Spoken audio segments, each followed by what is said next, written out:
তোর নাম তো সুজিত কর্মকার, ঠিক বলছি না বেঠিক? ঠিক।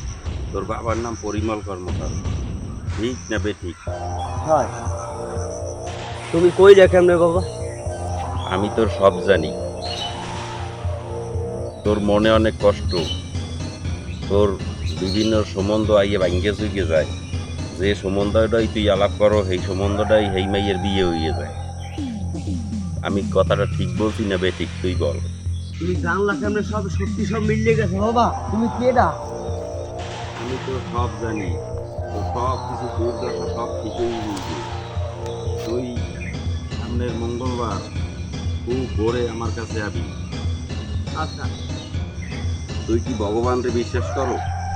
করি। তাই আমার সাথে বল, হর হর মহাদেব। হর হর মহাদেব। তুই হিন্দু ঘরের সন্তান, এই নাম জপ করা কি ভালো না খারাপ বল? ভালো। তাই এই নাম সকাল বিকাল দুপুর 3 বেলা ভাত খাবার আগে জপ করবি। আর আর সামনের মঙ্গলবার তুই সূর্য ওঠার আগে আমার এখানে আবি। আর আমি তোরে আজকের একটা তাবিজ দিয়ে দেবো। আমি যা দিবি চোখ বুঝবে লবি। আর আমারে 1000 টাকা দিবি। ওই যা পেটু সাহার মাজারে প্রণামী হিসেবে টাকাটা দিয়ে দেব। তুই কি এতে রাগ করলি বাবা? না, আমি রাগ করি নাই। তুই কি তাবিজ নিতে ইচ্ছুক?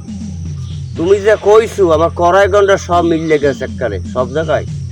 এখন তুমি যেটা কবা করতে কবা হেই আমি করবো। তুমি জাকাও হয়ে যাবে করবো। তুই 1000 টাকা দে আমাকে, দে।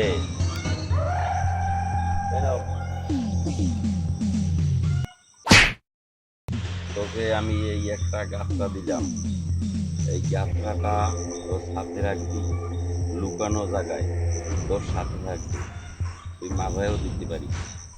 তুই কি রাগ করলি বাবা? না, রাগ করি নাই। তাহলে আর একবার বল, হর হর মহাদেব। হর হর মহাদেব। তার আমি আসি বাবা, আবার তোমাকে দেখা হবে কবে জানি না। গেলাম। আয়ুষ্মান বাবু।